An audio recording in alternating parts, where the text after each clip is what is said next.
All right, welcome back to Between Two Kickboards. Cyrus, what do you think? We'll talk about swim meets a little bit today? Sure, sounds good. Okay, so I thought we're going to do, swim meets is a big topic, so we're going to kind of divide it up into two sections. The first one being kind of more of a philosophical discussion about swim meets. Then we'll get into more of the nuts and bolts in a different episode.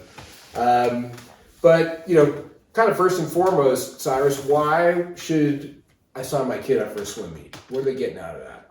Well, we're a year-round USA swimming club. We're a competitive swim club.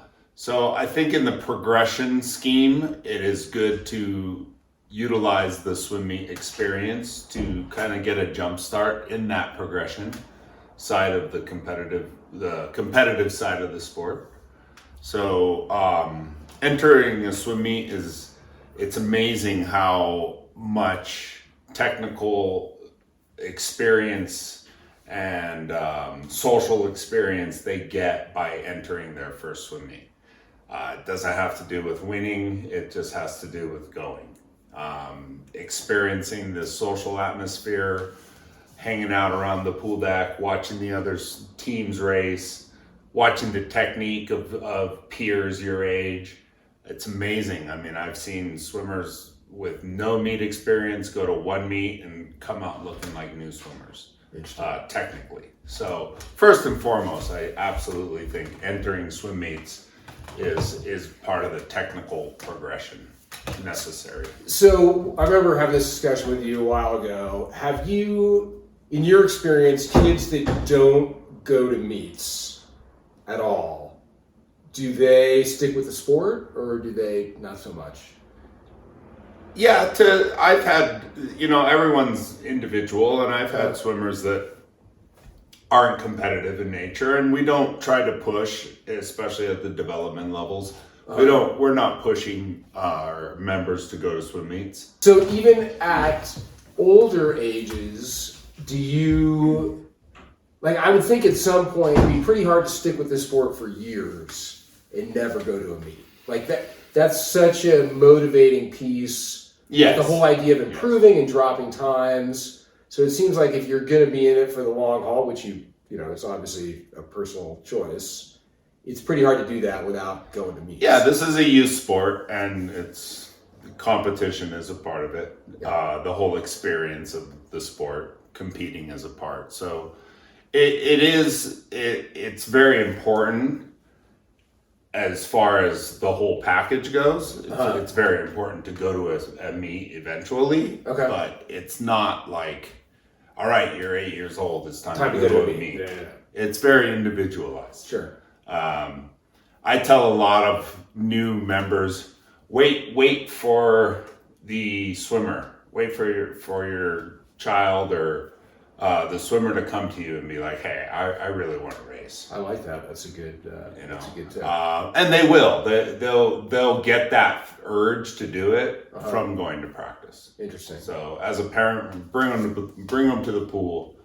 and start the program at the practice level, socialize with your peers, and then they'll develop a itch to compete somewhere along the road. Okay.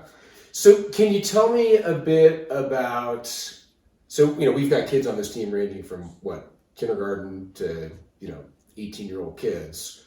So there must be different objectives for meets for those different levels. Can you tell me a little bit about what the difference is for a meet for a young swimmer versus someone who's, late in their high school career, thinking, heavy about college swimming? Can you explain that a bit?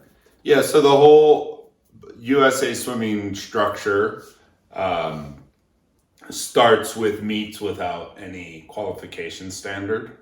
Now within that little umbrella of meets without qualification standard, meaning you're a member of United States Swimming, you're a member of our swim team, you can now enter this meet. What's a qualification standard? Qualification standard is a time. A certain time for a certain age, whatever. If you're an 8-year-old to swim the 100 fly, this set individually by each meet. Yeah.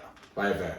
By the host, of the competition. Right. Yeah. Okay. And it can be set by age groups. It could be set by overall, there's a bunch of different levels, but usually at the, the second ring of the ladder, where the first time standards come in, it's set by age groups. Okay. But even the meets without a time standard to enter, we do try to pick meets that are smaller to create a fun first experience. That's the key. Winning isn't as important as having that fun first social experience at a swim meet and going, oh wow, I could do this. And wow, it's really interesting. I'm setting up my first times, and it's all about, improving on your individual times. It's not about winning. So I agree with you. It's not about winning. The race is against yourself. In a previous chapter or episode, I talked about, that experience that clicked for me when I saw the kid touch 5 seconds after the first kid, and he was super excited. But I feel like in some cases, families that are new to the sport, they have trouble getting their head around that. Like their kid, wins their heat and it's incredibly exciting. Yeah. Or, maybe they get last in their heat and they feel defeated. I mean, how do you kind of counsel families and swimmers through to kind of get them past that where winning? Yeah, I mean, as my philosophy, back to my coaching philosophy, it's really in the beginning part of the sport when you're competing. Yeah, you want to celebrate. It's fun to win, but it's not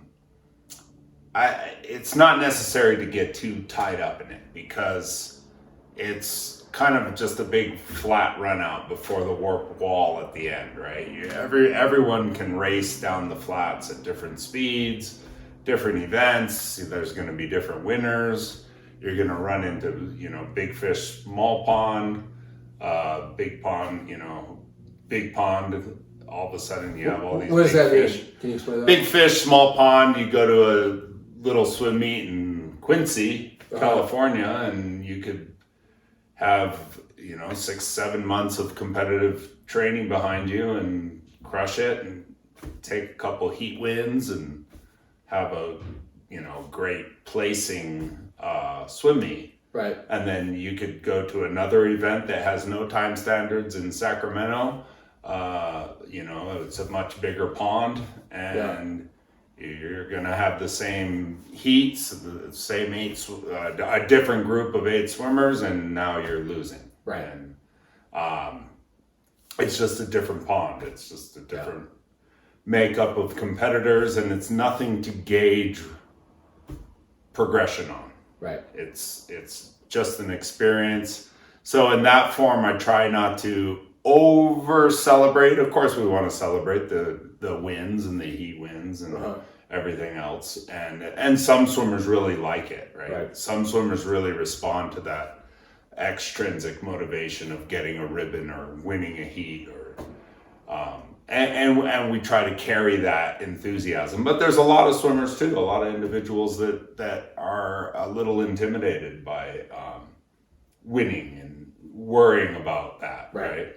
So it's kind of a coaching head, chess game. It's one of the coach's projects to identify each swimmer and identify what motivates them and identify when to celebrate little victories or when to be humble about those victories and try to lessen the stress. So it's that part really comes to the coaching staff. And if parents are ever concerned about, he won the race here or whatever, set up a meeting.